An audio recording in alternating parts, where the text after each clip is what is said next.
Hello. Welcome to another episode of Ball Over Passion. I'm your guy at GeorgeV_AFC. We got Curran here and potentially Chris as a surprise addition. But welcome back, everybody. We're here to talk about our Europa League run. Look, guys, it's a nice little game on a Thursday. I'm excited. I kind of right now it's fun to watch Arsenal. It's fun to see what we're doing, to see the rotations, to kind of see the style of play that we're playing. I think some statistics probably have City, actually most of them have City better than us, but we're playing the best football for me. And so the biggest thing is when I'm looking at this lineup, I'm just really excited that we finally have an opportunity that we can rest players. We finally have an opportunity that we get to see some new guys that maybe we could build up in assets. We'll talk about Reece Nelson later on. Mikel made a reference to Reece about him having grown up, and maybe we'll have a little bit of a chat about Reece and potentially what he can do. But firstly, I'm going to say hi to Curran. How you doing, mate? You good? I'm good, buddy. Just trying to sort something out quickly. But yeah, good to see you. Good to see everyone, and hopefully we can get a good 3 points. I think it will be interesting to see. I think in terms of a team to come up against, I think tactically and technically, this Glimt side is. I know we've talked about them for the past year, especially against Roma. They did very well, so I'm intrigued to see what they do against us coming into this game. Yeah. I think this would be a good chance to see some of the people that are not featured as much. I think hopefully this will be a debut for Nelson, and I think we've got a lot of things to get into and not a lot of time to do it in. So let's get into it and see what we can do. Absolutely. And then quickly, I'm going to say a big hi to Chris. Big surprise. Welcome back, man. How are you doing? You good? Yeah, I'm good. How are you guys doing? Good, bro. This was a good surprise, even for us. We were hoping that he would be back later in the week, but, we had a good little substitution, injury return. But yeah, guys, let's get into it because there's a little bit to discuss, and we want to keep this short and sweet. Ted Knutson, interesting coach. He's been praised quite a bit. He's risen through the ranks at Bodø Glimt. This is obviously a team that's not well known to very many people on Twitter, but, this is a manager that's actually more well known, ironically, for some people. And, he had some really high praise to do with Mikel, kind of in the press conference talking about how he had went to go watch the Zurich game with Arsenal, but then had stayed for the Arsenal play just in general. So for me, I find it just very reassuring that, some top tactical minds in the game consistently praise Mikel. You're really looking at now Thomas Frank, Ted Knutson. These are two managers that, for me, maybe hipster managers, but are very up-and-coming managers that are very good at what they do tactically, very good how they perform. I'm not going to talk about how Bodø plays because I don't watch them.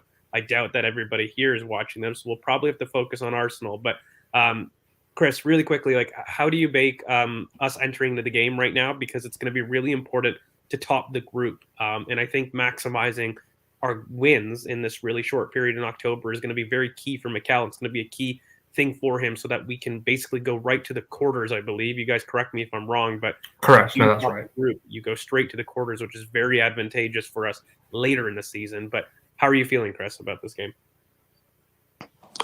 As always, confident, regardless of who we're facing, barring maybe one team in the league. No, last time we faced them, I was confident. So every game we're going to, I'm pretty confident. It will be nice to see the Marquinhos of the world, Eddie start, probably Reece, Vieira, Tierney, just to see different players get a chance and let the players rest. Obviously, Glimt aren't no pushovers. They did beat Roma 6-1, and they did. Obviously, they could have made Champions League, but lost to Dinamo Zagreb in qualifying. But that was a good game, and we saw what Zagreb did to Chelsea. So they're not a rubbish team. Am I confident? Yeah. Do I think we'll win? Yeah. Do I think they have good things about them? They did lose their best youngsters to European teams. Jans Peter Højgaard was a Glimt player before he went to AC Milan. So they've always got talent. But I don't watch a lot of them, obviously. I only see them a bit in Europe and stuff. But I want to see certain players start. I'd want to see like 8, 9 new changes from the team, because obviously we don't have enough midfielders. But I want to see 8, probably 9, 10 changes to our team. Yeah, no, absolutely. I think it's we need to run the list of changes, because honestly, when I'm having a look at it, it's nice to have Cedric back from injury, because then it puts the idea that we could potentially see Tommy Yasu at left center back, something I know that we floated here on the channel quite a bit. So it's something I want to see. Corinne, there's a lot of interesting players that we could line up with, and I'll put up the lineups just a little bit later, but I wanted to get your opinion on the game. We've got some interesting debuts that you mentioned, Reece Nelson. Marquinhos coming back in after a wonderful game. I don't think you get a better debut than what Marquinhos did in his last Europa League game. And then we've got Vieira, who we haven't seen a lot of, but we know on this channel we love. So there's a couple of interesting changes that we can do. A lot of new players, in quote unquotes, that we get to see here. Eddie, by the way, who hasn't had a lot of minutes, but has deserved minutes, even in the ones that he's given. So there's a lot of interesting players that we could see in this matchup. Who is your favorite of this young B team to really see, and who are you really looking towards kind of investigating a little bit further? Yeah, we're right here on the last comment. It is the round of 16, not the quarters. You're completely correct. But what I'm looking forward to the most in terms of seeing this team is how we set up in terms of how similar we are to the team that we have in the Premier League, and seeing how well this quote unquote B team profile wise fits up and matches the so-called Premier League team. So guys I'm looking out for. I think Kieran Tierney has to have a massive game. I think that with holding, and especially I think that the ability to control in transition, to get the second balls turn over the ball, I don't really want teams running at Rob Holding. So I need the technical security and the ability to win balls further up the pitch that Tierney will provide. I think he's massive for this game. Obviously, you've mentioned Vieira. I think that's a massive what if. I think people haven't yet seen enough of what Vieira does. I think obviously there's the ball striking, there's the verticality, the quick movement, the body feints, the body positioning, the way he receives. There's a lot of things that you can talk about with him. But what intrigues me the most is we haven't seen any of that half space crossing that we were talking off stream about it. That is what intrigues me the most, because we saw with them at the Manchester derby, for example, that first goal for Erling Haaland, just KDB Haaland back post. One of the most deadly chance creation mechanisms in world football today is half space crossing. And if you have that to such a degree where you can rely on half space crosses from both areas. So, for example, in the first team, we have Zinchenko, who does it very well. We have Ødegaard, who does it quite well. We have Xhaka, who does it quite well. To add yet another versatile option that can cross from either half space and cross to the back post at such an accurate and high tempo level. That's the most thing. He releases it so quickly that when he'll receive the ball, he'll just shimmy onto his strong foot and just get the ball to the back post. And I think that's going to be such a key instrument. Obviously, Marquinhos, massive, but I want to see how aggressive Reece Nelson is going to be, because I've always been on the case that this season has to be this is his last chance saloon. He has to either sack up here or put himself in the window for his next club, because this is a massive move for him, the next move. So if he doesn't really go ham, if he doesn't really go for it, if he's not aggressive enough in his 1v1s, if he's not able to link up in combination with the likes of Xhaka or Tierney, if he's not able to do those basic things, then it's going to be a long career for him in terms of getting back to the top level, because he needs to do it now. This is the time. If I'm his agent or his family or Mikel, I'm really asserting to him that this is your last chance. You have to do this now. This could be something that he can go into a massive money move, or he could go into drift into obscurity and drift away. Yeah, I want to speak on that. Sorry, but I think with Reece, obviously at Feyenoord, he was arguably their best player in the past season. So I do think even if he leaves Arsenal, which I don't think he'll do, I do think he'll get a very good move. Not maybe Willock level, but I think he could get a very good move, seeing what he did in Europe and in Holland. I do agree he needs to be assertive. Are we 100% sure that he's starting tomorrow? I think so, because, Mikel talked about him. So I think normally when Mikel talks about you, it's like a little preview about you potentially starting. And he did talk about the fact that, he has been a little bit more mature in recent years. And I think that's just gearing up for a chance to basically take minutes. He talked about him deserving minutes. So let's see. I've agreed with kind of a lot of what you guys have said just generally. I think the biggest thing with Reiss Nelson, and I've always said this, I talk about last chance saloon with him quite a bit. For me, he's 23 years old with about over 100 appearances now in kind of his preferred positions.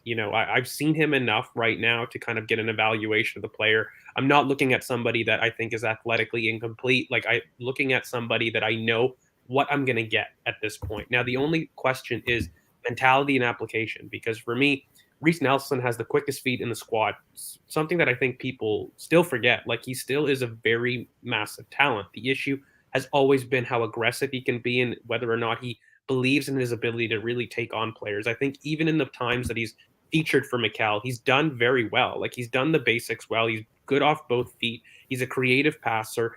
He's safe. He's too safe, in fact. And, I need him to become aggressive and feel like he belongs as part of the top level, because when he does that, he shows his ability, and his ability is great. It doesn't take away from what he could be, but fundamentally, you just got to show it, right? And in the words of Nike, just do it. But look, let's pop up the lineup up here for a second.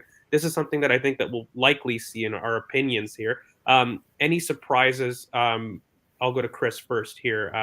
Do you have any surprises or any changes that you'd like to see with this lineup? So I'll just really describe it for people in the comments if you can't see. But back four is going to be Cedric Holding, Tomiyasu, and Tierney, with Matt Turner in goal. And then the midfield is going to be likely Lokonga, Xhaka, Vieira, with a front three of Marquinhos, Eddie, and Reiss Nelson. Any changes for you, Chris, or anybody that you think that Mikel might add from a starter perspective, or is it just basically Xhaka, who's indestructible at this point? I'd love to see Tommy left centre back. It's something I've been waiting for some time, because I used to watch him. Or when he came, when I watched him, everyone knows that I made the mistake of watching it backwards. But I was seeing him at left centre back a lot for Japan, so I like that. And then Reiss, I didn't see the press conference, so I didn't know that he spoke about him. So I'm surprised about that, just because I didn't know. But apart from that, no. I thought we'd see 8 to 10 changes. Yeah, no, absolutely. And I agree. I think the Tomiyasu left center back is something that we've said for quite a while here. And, we've always said when Tomiyasu signed for us, he was kind of somebody that had the build of a center back. And, I had a lot of debates kind of on Twitter in terms of where is Tommy's best position? And, a lot of people used to tell me that, Ben White, wouldn't be a right back. But anyways, beyond the narcissistic Pat, I think Ben White has always had more final third potential than Tomiyasu. Tomiyasu is a player who is very ambipedal, but, he's almost back foot. Have you guys ever noticed when Tomiyasu receives quite a bit, it's very rare that he's on his toes or on the front foot.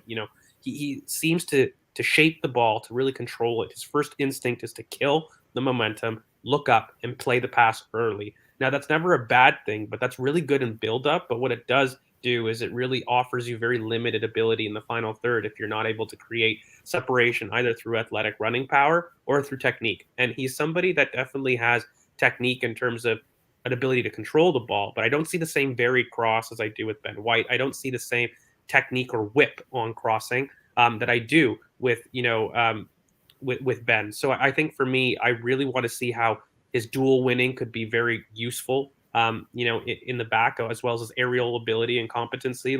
I just think he's the perfect fit in terms of people's desire for a more technical Gabriel. And when we look at his play for Japan, he's somebody that really drives into midfield, something that we have not seen at Arsenal, but it's something that he does extremely well. When you look at his minutes for Japan, not only is it something that he excels in terms of his play and in terms of his ability to play with both feet, but, his ability to drive into midfield, I think, is going to be key. And why I mention that so much, and I've repeated it twice, is I think Rob Holding is very poor when you ask him to progress the ball. When you are asking him to be a substitute or somebody that's taking a back seat in the progression, he does okay. He does better, at least. So for me, I don't want Rob Holding to be the one that's probing. And we saw that effect last season when even, cup teams used to give him the ball. I forget, what was the cup team? I swear it was back in January. No, Forest. Yes, Forest, yeah. And they just let him step up because they knew, he wasn't going to do anything with it. And so I want Tomiyasu to be in charge of the progression in that sense. And ironically, guys, what that does do is it allows Tierney to be high and wide, get Nelson inside, and let's make Cedric that third center back. Like, let's just flip the dynamics a little bit slightly, and let's use Marquinhos as that kind of wide winger in our rotation role. And I really think that's going to be the play. He does have a better switchboard than Gabriel, and it's something he does a lot for Japan because he does play left centre back and left back there. Most of left centre back, but he plays left centre back and left back for Japan. So the switchboard from left to right is something that he adds that Gabriel doesn't really, because when Gabriel plays a great pass, it's 9 times out of 10 going to be a pass between the lines. Yes. And although it's a great pass, but Tomiyasu adds more variety in his passing. And when he signed, I did call him a 30-year-old centre-back, meaning that I always thought he needs to be moved centre-back. He's not a right-back. And he can play right-back, left-back, centre-back. And it's a great option to have. But for me, it will be a nice difference to see him central, less focused on running up and down, like no responsibility to overlap. Like, yeah, it will be intriguing to see what he does when he only has to build up, like pretty much only build up and contest on corners. That's pretty much what he's going to do. Yeah, and again, I think that's going to be an excellent compliment to Rob Holding, and that's really what I'm looking forward to, because for me, that's the biggest weakness in this squad. I think Lukanga needs to have a really good game, and I'm really excited to see what he can do in terms of a midfield that I think supports him well. I still don't think it's his best position. I'd rather him be an 8, specifically in the left center mid 8. I'd rather us be able to see that. But, with Mohamed Elneny injured, it's really something that we're not going to see basically until after the World Cup. So, and even then, I don't even know if we'll be able to see it the rest of the season, I'll be honest with you, because by that point we get to the knockouts of the Europa League, and Mikel won't want to risk that. Once you get into that part of the we could see an FA Cup. Yeah, we could potentially see an FA Cup, maybe Carabao Cup. Those are opportunities that we may see it. But again, we're kind of running few and far between in the opportunities that we can really put them there. But really quickly, so we kind of talked about it, or Curran, you kind of mentioned it, so I'll give you your chance to kind of talk about it a bit more. But this Vieira half-space cross, so something that we've seen really well with Vieira already is that he releases the ball quite quick. And what we've noticed right now is if we're going to be in the final third, those quick switches are going to be super important. So typically what a lot of people might see is that, Arsenal have built quite heavily through the left, and we've looked for a switch out right. But I think Vieira's pinpoint crossing from the half space is something that we definitely have to take advantage of. And Eddie Nketiah's ability to kind of peel left and Reese's ability to drive inside is going to be a very interesting dynamic for me to offer that dual way crossing that we could get with Kieran providing the width on the left, but also a great crossing ability switch from his own area. And we saw that to great effect with Marquinhos drifting back post. It's somebody that I think people didn't talk about his ability to drift, and his movement at the back post was excellent. So for me, this half space crossing isn't just built on Vieira, but he's a big part of it.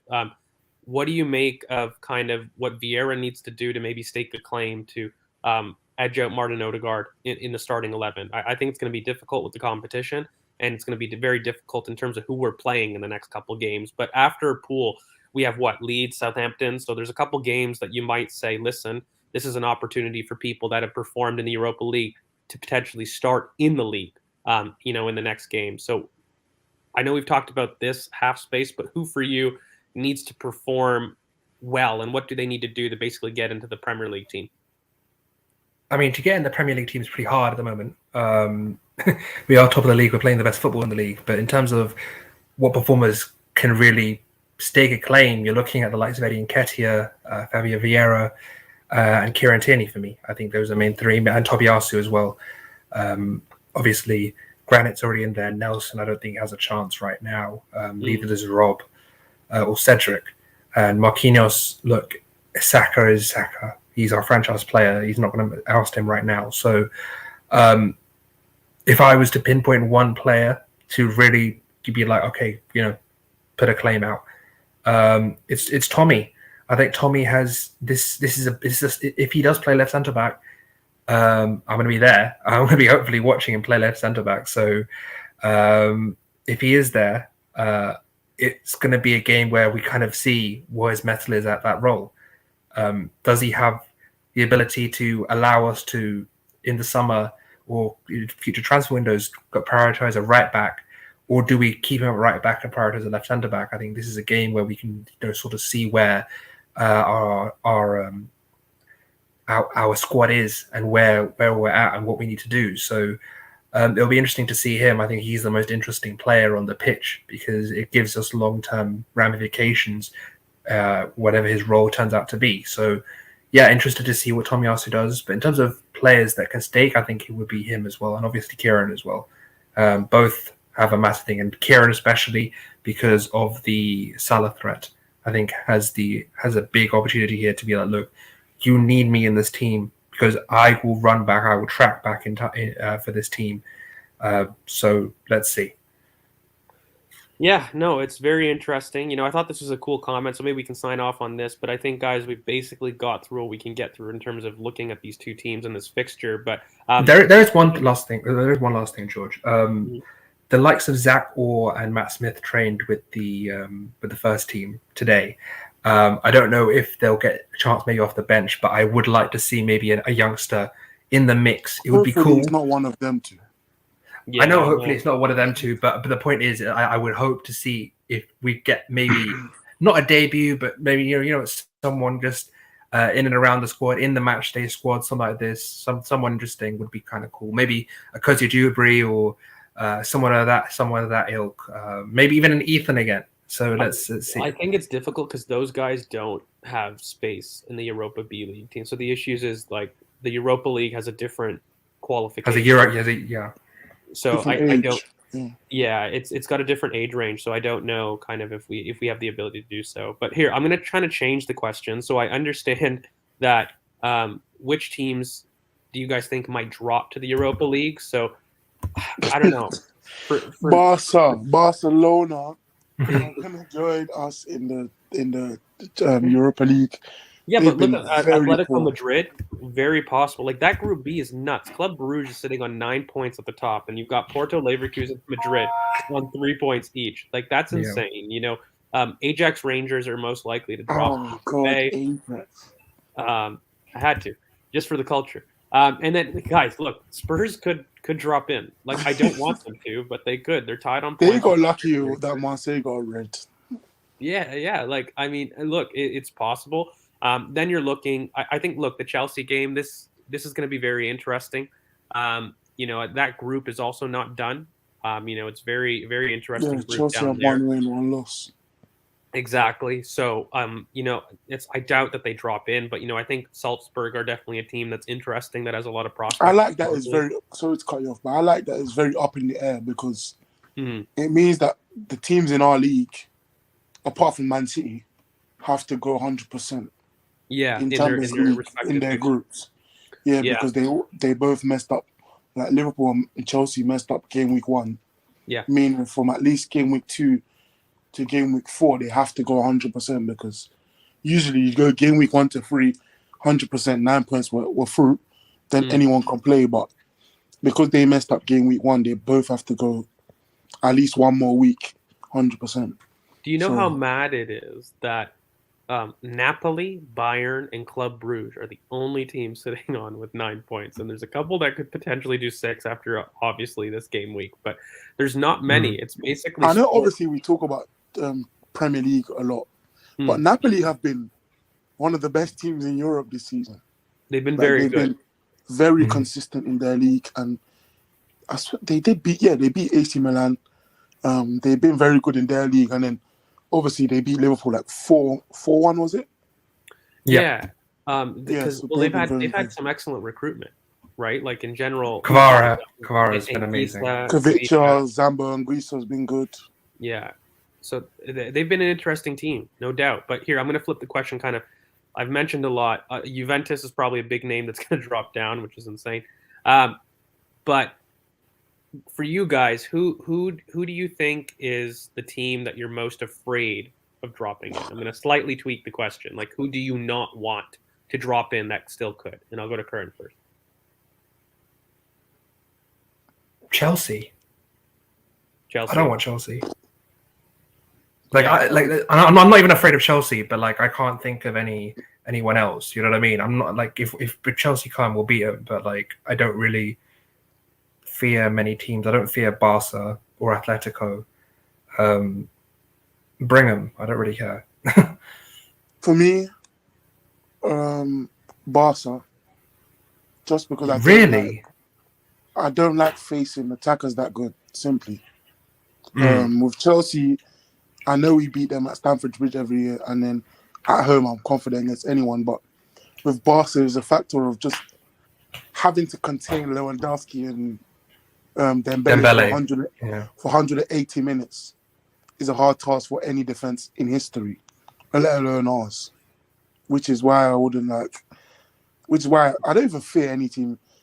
Anyone here knows I don't fear any team, Man City, anyone. But Barca's the team that, if they drop in, I think we'd beat them easily. But you always have the factor of Lewandowski in your back of your mind, and Dembele and Ansu Fati, and then Rafinha off the bench. Like, they've got very good attacking options. So Barca's the threat, I think. Yeah, I don't think I disagree with those two. Look, I'm going to shout out Madrid. They've been really awful this season, but just fundamentally, they know how to play in knockout games. They're not covering Europa League. They never see. They will. I don't think they'll ever see Europa League. Yeah, and so like, but knockout competitions is their bread and butter, and again, they've been so poor this season, but. It's just a team that I don't like to face. When I see an ugly team in a cup competition, it scares me a lot more than the technical team. I find, and it's because they're able to really make use of the game state quite a bit more. That these big teams. I want revenge for Griezmann. I don't care. Bring him. Just bring him. I need revenge. Yeah.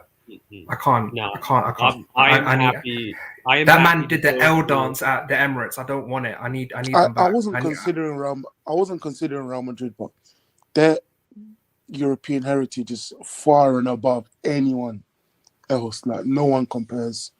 And what they do to teams in Europe, regardless of quality, they win. Like what they did to Man City in the 89th minute to score 2 goals in 2 minutes. Like, stuff like that is something I would hate to face. I agree there, but I just didn't even consider them because I know that if they're going to Champions League knockouts, like Barca, we've seen them go. No, I don't mean Real Madrid, Atletico. Oh. Crazy! They're topping the group. My days! Atletico, Atletico Madrid. Yeah, we don't have a good record against them, to be fair. No, and that's why I said they're ugly. Like, Madrid do kind of play decently, and they've played okay this season, to be fair. Vinay's been saving them, to be fair. So Vinay or Vinny? Who? Vinay. Man has Venkatesham out on the wing. Like, Jesus Christ. Big deal that he had an excellent deal today, 600 million in the next 8 years. That's a phenomenal deal. It's the best deal in the Premier League right now if you include the royalties and if you include. What deal? Oh, so Adidas re-signed with us for another 8 years. Oh, you know what? The main thing that pisses me off though, I feel like we always set the market and then everyone kind of dupes us, goes a bit further higher up. I feel a little bit, but the same thing happened with the last Adidas deal and the Puma deal. Like we started the Puma deal was like 35 mil a year, and then everyone just kind of went mental after us. That's normal, right? But we will reap the benefits because if we get the deal first, it means ours ends first as well. Exactly, and so we get to set the new benchmark, which is really nice. So, and look, I think guys, we should wrap it up there with pronunciations of Ajax and Vinay on the book. Boom. You're in there. You got your bingo, everybody. So thank you guys for tuning in with us. We're going to be back with the reviews. Predictions. Oh, yes, predictions. Sorry. Before we go, I almost missed those. Chris, here, I'm going to go first. I think we're going to do 3 now. Chris, how about you? Wait, are we at home? We are at home, yes. Damn. 1-0 Arsenal. 1-0. Interesting. I would be very. But I didn't even think about it. Interesting. I'm going 4-0. I'm going you? 4-0. 4-0. 4-0. Okay, everybody's going with the clean sheet. Interesting. So, guys, in the comments, you guys let us know what you guys think the score is. No, Thank no, you. no. Let me change, please. No. Go away, Chris. End the show. End the show. Go away. Go away. 5-0. 5-0. Yeah, you know what? Why don't we just make it 3-4-5? That's so typical. So you Watch guys, us win you guys 1-0 let us now. know what you guys think the score is going to be. If Thank we you so win much. 1-0. That's enough. That's enough from you. So 5-0 is locked in. So thank you guys so much for tuning in. We're going to be back with a review really quickly, I believe, on Friday, and then we have to do the preview on Saturday because we've got pool on Sunday. So a lot of content here coming for you guys. Thank you so much. Again, make sure you guys like, comment, subscribe, hit the bell for notifications to know, in fact, when we do upload. You can find all the boys' socials down below at GeorgeV_AFC. You can find Curran at CurranBOP. And you can find Chris at CKFTBL. That's at CK Football. And you can find us at Ball Over Passion. On well, not at, but Ball Over Passion at YouTube, and then at BOP Footy on Twitter. You can find us. Yes, no, the shirt deal was up by 15 mil a year, and we also get royalties as well as an advance for dealing with it 2 years early. And I think there's also bonus payments for something like Champions League. For Premier League. And the other thing is we get it. It's basically secured 75. It's almost basically guaranteed 75, and then addition on that from basically shirt sales with numbers and names, etc., etc., etc. Yeah, and so we get to add that to the transfer kitty. But guys, thank you so much. We're going to catch you guys kind of on the review on Friday. So everybody stay safe, and we'll catch you on the next one. Peace.